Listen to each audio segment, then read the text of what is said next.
made of styrofoam.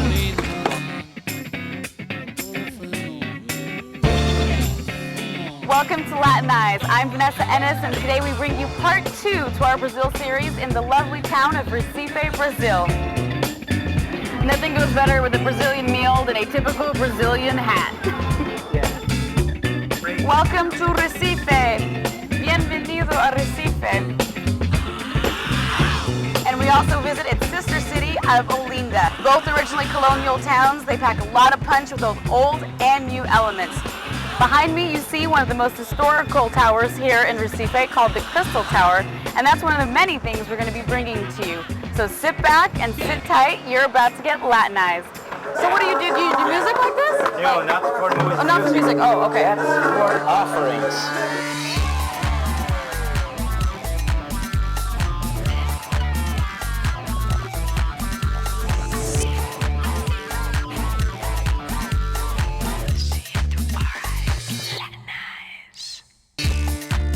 Here we are today in the lovely town of Recife, Brazil.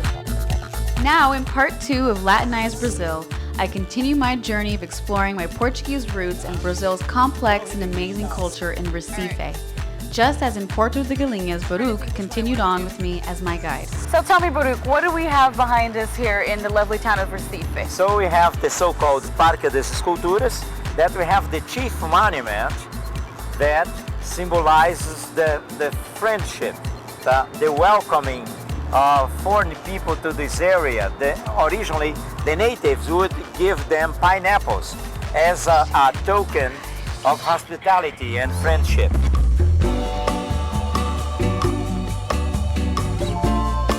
Although no one gave me a pineapple, the locals were very welcoming.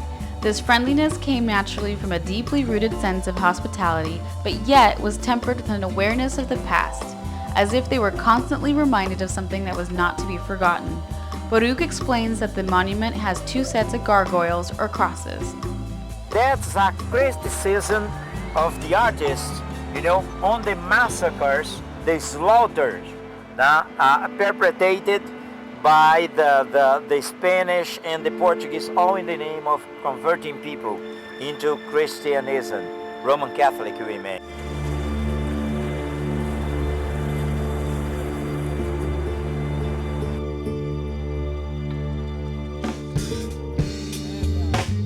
As evidenced by much of the architecture here in Recife, you can see the huge colonial influences. It actually is one of the first colonial towns here in Brazil. Recife actually means coral reef, but interestingly enough, a lot of the people refer to Recife as Venice of Brazil because of all of its canals, its water, and its beautiful European influence architecture of the Portuguese and the Dutch.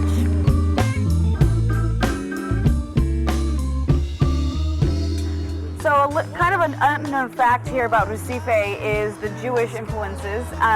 Tell me a little bit more about how the Jewish population came to be in Recife and how it all ties together. In 17th century, we have here founded the first synagogue of the Americas here because we had the Sephardic Jews that were persecuted in Spain and Portugal. They were expelled by Inquisition. They had in the Netherlands a safe haven, a safe place. But many of them, they had come to Brazil, and they were here. They were converted Jews, the so-called New Christians, the Moranos. Built in 1636 by Sephardic Jews, Kahal Zur Israel Synagogue became an important symbol of the Jewish heritage in a primarily Catholic Brazil. Synagogue Museum docent Andres Amelo showed me around. It's a purified bath. Purified, like the water was purified, or it's like, or purified in religious meaning? In the religious meaning, and the soul, it's turned purified after this bath. So everything you're seeing here are the original items of the synagogue, which is one of the first synagogues in the Americas. So very old. And on this side is actually the original street of the synagogue. You can actually see the original cobblestones and the wear and tear and everything. Modern-day excavations uncovered the synagogue's remnants under 6 layers of floors. So once the Torah has been made, it can't be touched by human hand. It can only be handled with this Torah pointer. Otherwise it becomes unholy, uncleansed. Jews helped turn the northeastern region into what it is today by building the sugar industry, roads, bridges, and a basic sewage system. The synagogue is a physical testament to Brazil's culture, not only being based on the traditional Portuguese, Native Indian, and African elements, but the Jewish culture as well. It's a nice mural showing the entire history of Recife. It's like a live museum in the middle of the city. That's really neat. You often don't find that. You see the swampy water? It's like a moat.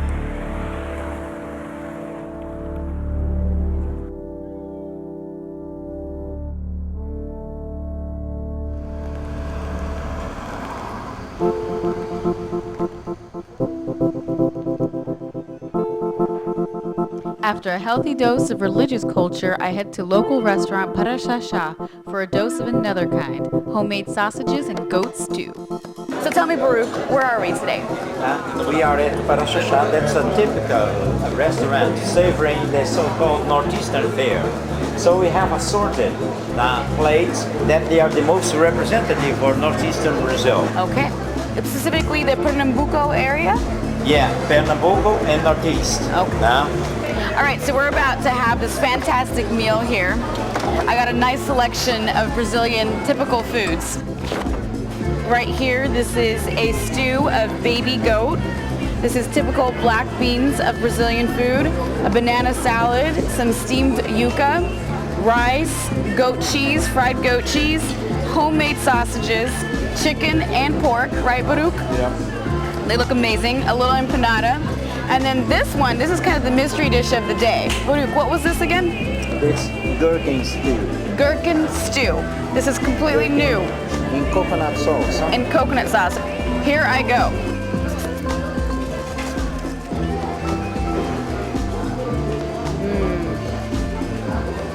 Oh, a chicken heart. I'm gonna have the chicken sausage with a chicken heart. If you eat too much chicken hearts, you start to call like a cock-a-doodle-doo. Nothing goes better with a Brazilian meal than a typical Brazilian hat. Yeah, that's our cowboys. Yeah.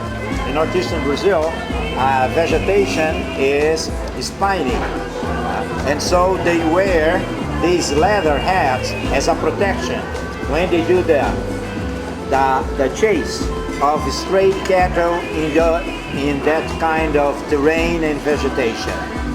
Everything just went together really, really nicely. Everything was delicious. When you put the meat with some of the rice and the beans and a little bit of the bananas and kind of just that mixture of tastes and colors, it's amazing and delicious. One of the best things they have here are the beans. The black beans are some of the best that I've ever tried in all my years of eating beans.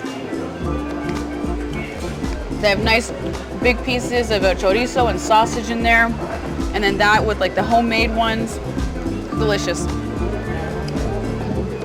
As you can see, everything was so tasty that I absolutely devoured my plate.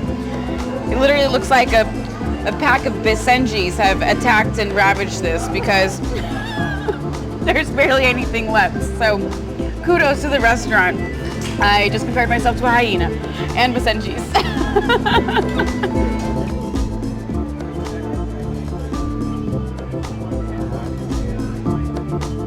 So basically this is a garlic cheese with a molasses, sugar cane infused molasses. Let's see.